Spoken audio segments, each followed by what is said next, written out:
A gente, obviamente, vai falar de psicotrópico, né? E a gente já falou muito de transmissão sináptica, né? A gente lembra que essa transmissão sináptica ela vai depender de uma alteração do potencial de membrana, né? Então ele sai lá de um potencial de repouso de menos 70 e vai até mais 35. Isso depende de influxo de sódio e efluxo de potássio, né? Lembrando que a gente tem que atingir potencial limiar, daí a gente tem canais iônicos diferentes, né? Os dependentes de voltagem são os que são ativados e desativados próximo ao potencial limiar. Mas o fato é que a gente sabe que essa transmissão sináptica ela pode ocorrer tanto elétrica ou por liberação de neurotransmissor. E o nosso foco vai ser nessa de liberação de neurotransmissores, né? Que a gente chama de sinapse química ou neuroquímica, tá? Bom, vamos lá então, né? Eu coloquei algumas imagens aí, mas só para gente exemplificar, porque a gente já teve uma aula de biopotencial, né? Inclusive foi uma aula bem pesada, né? Com bastante informação, mas a gente já entendeu como é que funciona. A gente sabe, né, que os neurotransmissores eles vão ficar em vesículas, né? E quando chega o potencial de membrana, eles vão, obviamente, ser ativados por essas vesículas através da entrada de cálcio, né? Vão se soldar a membrana do neurônio pré-sináptico e liberar esses neurotransmissores aqui na minha fenda sináptica.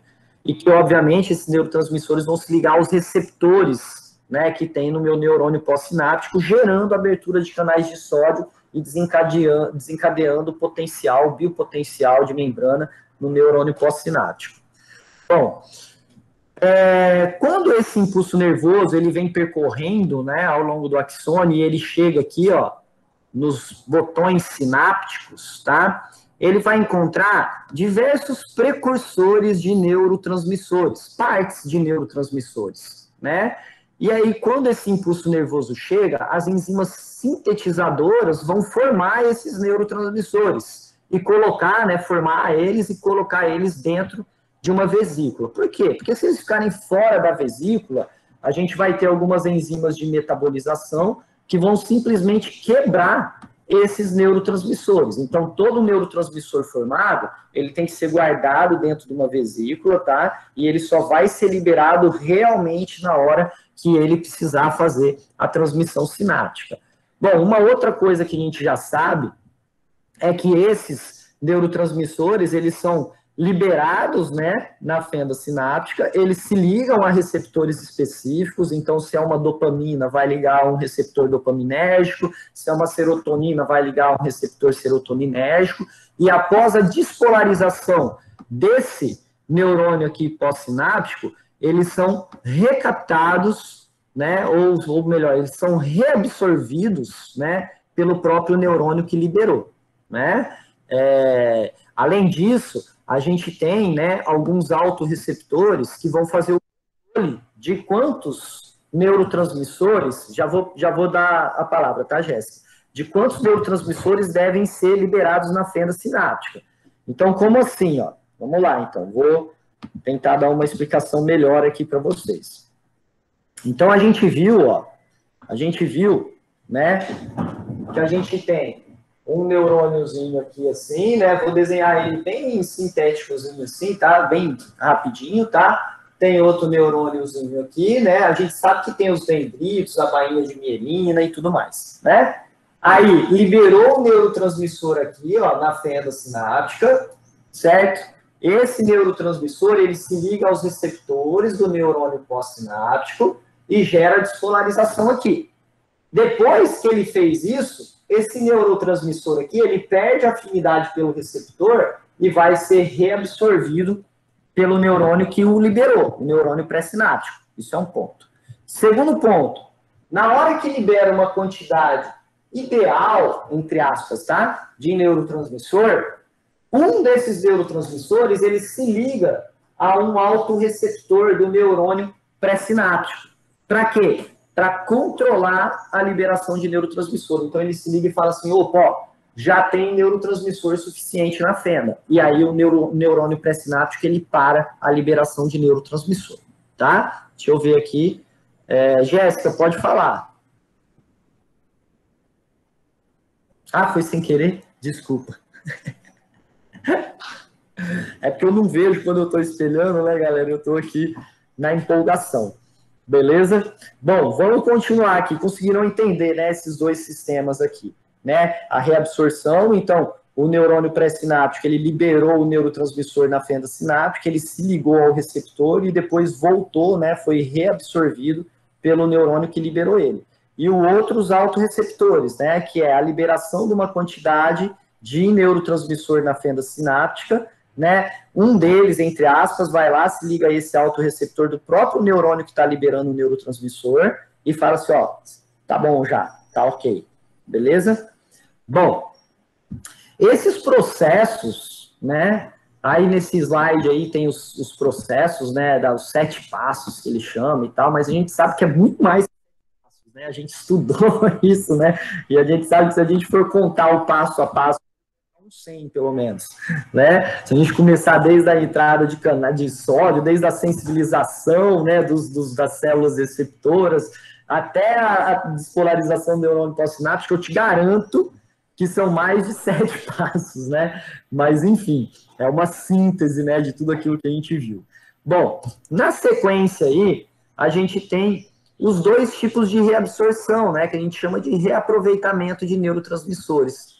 Então, uma forma é a recaptação, então aquele neurotransmissor que se liga ao receptor, ele é recaptado integralmente e jogado novamente para dentro de uma vesícula, né? Então, depois que esse neurotransmissor gerou a despolarização nesse neurônio pós-sináptico, ele perde a afinidade pelo receptor e aí ele é recaptado, né? Sem ser quebrado nada, ele volta integralzinho lá para o neurônio pré-sináptico e aí ele é jogado dentro de uma vesícula, tá?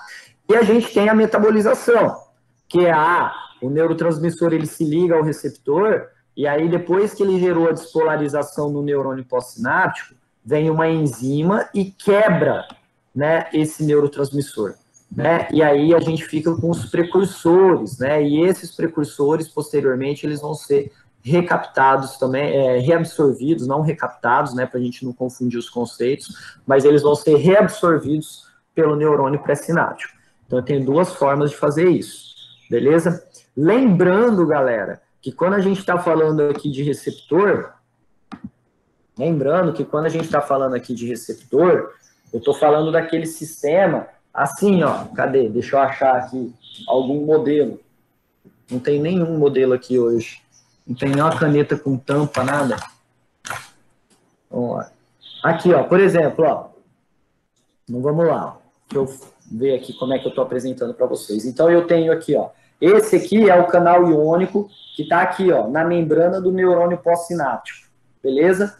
Esse canal iônico, ele está ligado a um receptor, né? Como eu falei aqui, ó, o receptorzinho. Esse aqui, ó, é o neurotransmissor que está sendo liberado pelo neurônio pré-sináptico.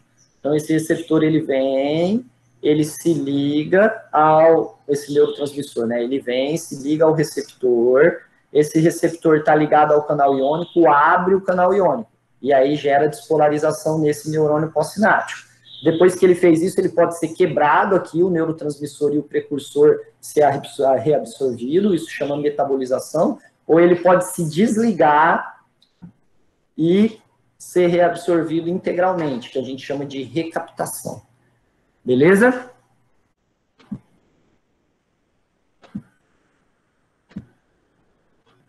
Bom, ó, essa slide aí, ele mostra algumas ações de psicotrópicos, né? Eu já vou corrigir até aqui, ó, porque aqui tá um erro, tá? Isso aqui não é enzimas de metabolização, é enzimas de síntese, tá? Mas vocês vão entender conforme eu for explicando aí.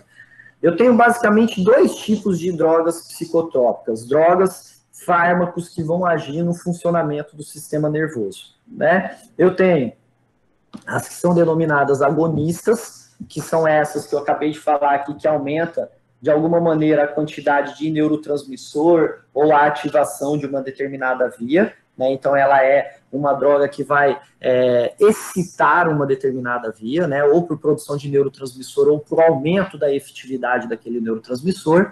E eu tenho algumas drogas que são antagônicas, que são aquelas drogas que vão diminuir ou reduzir a quantidade de neurotransmissor na fenda sináptica, tá? Então, eu tenho algumas maneiras de, por exemplo, aumentar a quantidade de neurotransmissor, ó. Então, como que eu posso fazer isso? Posso tomar um medicamento que aumente a quantidade de precursor, né? Quando a gente discutiu a neurotransmissão, eu falei para vocês da via de catecolaminas, né? Que era a via de produção de dopamina, né? Falei bem por cima, assim. Eu falei assim, ó, um cara que tem Parkinson, né? Então, assim, ó, uma pessoa, ela precisa de tirosina. Por quê? Porque a tirosina está na rota sintética de formação da epinefrina, que é a adrenalina, da norepinefrina, que é a noradrenalina, da L-dopa, que é o precursor da dopamina. Né? E aí, quando eu estava explicando isso, eu falei, ó, a galera que tem Parkinson, elas têm uma redução da quantidade de dopamina na fenda sináptica, né? Na fenda sináptica não, na via que leva essa dopamina da substância negra até o estriado, certo? E aí eles tomam um medicamento que é chamado de L-dopa. Então, o que é a L-dopa? É um precursor da dopamina. Então, é uma forma de eu usar um medicamento que aumente a quantidade de neurotransmissor produzido. Se eu tenho mais precursor, eu produzo mais neurotransmissor, tá? Segundo ponto que um agonista pode agir, né? Então, pensem assim, ó, o efeito final é o mesmo. É produzir mais neurotransmissor ou ativar mais aquela via. Mas o mecanismo, eu posso ter diferentes mecanismos, tá? Inclusive, é importante vocês entenderem isso, porque às vezes vai no psiquiatra, o psiquiatra dá um medicamento, né? E aí você volta um mês depois, porque ele precisa esperar realmente fazer o efeito, para ver como você está se sentindo. A pessoa que toma um psicotrópico num dia e fala que no outro dia já está melhor, é totalmente efeito placebo. Né? Ele precisa de um tempo para fazer ação. Mas o efeito placebo também é importante no tratamento de transtorno mental. Né? Enfim, mas vocês precisam entender que às vezes quando você volta num psiquiatra e ele muda o medicamento porque você reclamou de alguma coisa, o que ele está mudando é esse mecanismo de ação. O que ele quer no final é a mesma coisa, mas ele está mudando o mecanismo de ação. Tá? Porque de repente um mecanismo trouxe um efeito colateral e de repente outro mecanismo não traz esse efeito colateral. Então ele vai fazendo essa modulação aí de acordo com o tratamento, tá? Bom, segundo ponto, ele pode, né, um medicamento, ele pode destruir essas enzimas aqui, ó, que metabolizam, né, os neurotransmissores quando eles ficam fora da vesícula, né? Então o que vai acontecer? O neurotransmissor recaptado ou que acabou de ser produzido, sempre tem uma taxa de perda pela metabolização. Se eu reduzir o número de enzimas de metabolização, eu vou permitir que mais neurotransmissores sejam englobados pelas vesículas e, obviamente, sejam liberados, tá? Eu posso simplesmente aumentar a liberação de neurotransmissor. A droga pode simplesmente aumentar a liberação de neurotransmissor na fenda sináptica, né? Superexcitando esse neurônio pré-sináptico e, através dessa superexcitação, fazendo com que cada vez mais ele jogue mais neurotransmissor na fenda. Bom, esse medicamento agonista, ele pode também inibir, ó, o efeito dos autorreceptores. Então, lembra que esses autorreceptores eram aqueles que chegavam e falavam assim para o neurônio pré-sináptico, ó, você já produziu quantidade de neurotransmissor suficiente para a fenda sináptica, pode parar de produzir. Né? Se eu cancelo essa funcionalidade dele, né, se eu elimino a funcionalidade dos autorreceptores, esse neurônio pré-sináptico nunca vai saber a hora que ele tem que parar de liberar neurotransmissor. Então, ele vai ficar sempre liberando neurotransmissor constantemente, o que vai aumentar a quantidade de neurotransmissor na fenda sináptica. Tá? Outra coisa que pode acontecer é a droga, ela potencializar o efeito de algum neurotransmissor, né? Então, ela se liga, né, a algum receptor aqui, ó, e aí esse neurotransmissor que se ligou aqui nela vai trazer um efeito muito mais intenso do que ele deveria trazer. Sabe o que faz isso? O álcool, galera.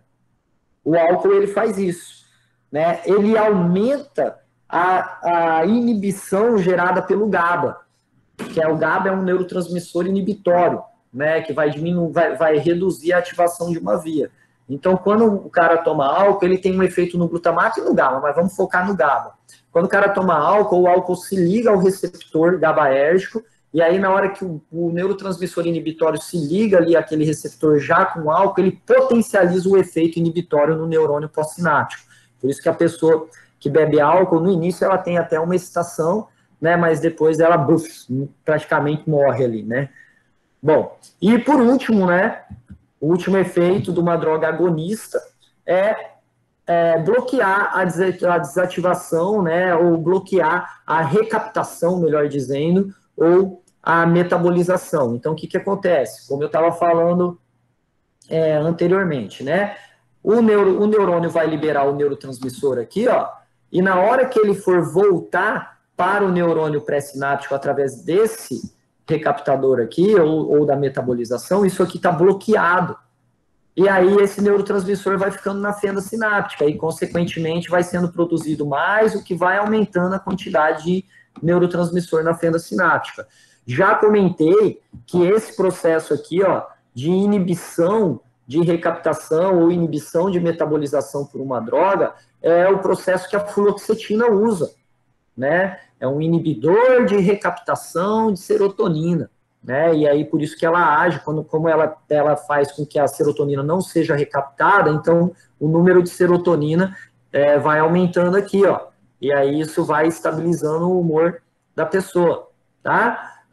Mas também falei que esse efeito de bloqueio de recaptação aqui também é o efeito da cocaína, né? Então, o cara que usa cocaína, ele também tem esse mesmo efeito de inibição de recaptação, só que daí dá dopamina em específico, tá? Bom, do outro lado aqui, galera, a gente tem todos os efeitos antagonistas. Deixa eu ver aqui a pergunta, que eu vi que surgiu uma pergunta ali. Professor, explica o que acontece um indivíduo depressivo que tomar a medicação e faz uso de bebida só que ao mesmo tempo. Acontece que ele toma algo que vai tentar ativar um sistema, né, que é um que, por exemplo, vai inibir a recaptação de dopamina, então vai aumentar o número de dopamina aqui, certo?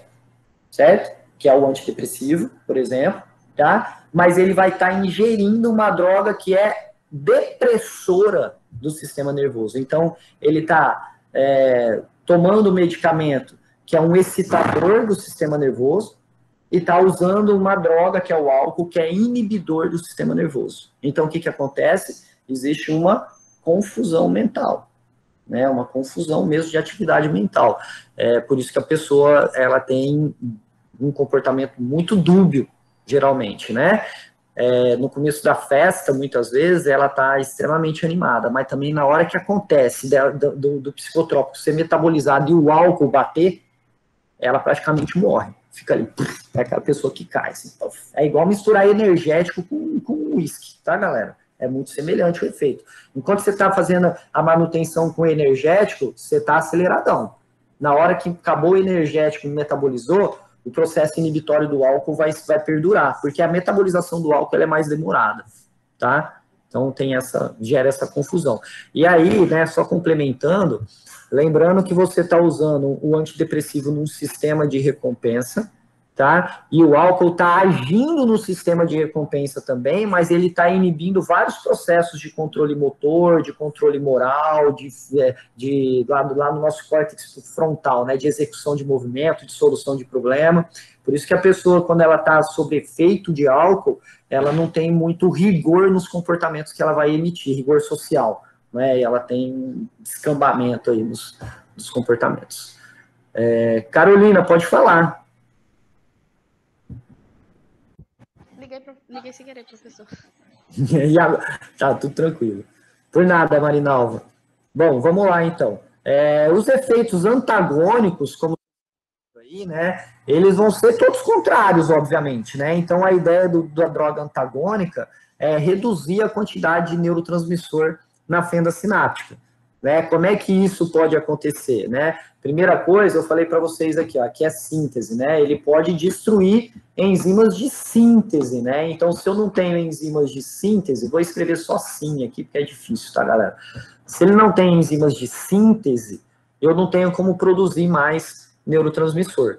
Então, automaticamente, eu produzindo menos neurotransmissor, eu vou ter menos neurotransmissor a ser liberado, vai ter menos ativação daquela via. Segundo ponto, algumas drogas fazem com que os neurotransmissores vazem das vesículas, né, e, consequentemente, vão ser destruídos pelas enzimas de metabolização, ok? Terceiro ponto, ela pode bloquear a liberação de neurotransmissor, impedir mesmo que essas vesículas aqui, elas se soldem à membrana e liberem esse neurotransmissor. Como é que geralmente essas drogas fazem isso, galera?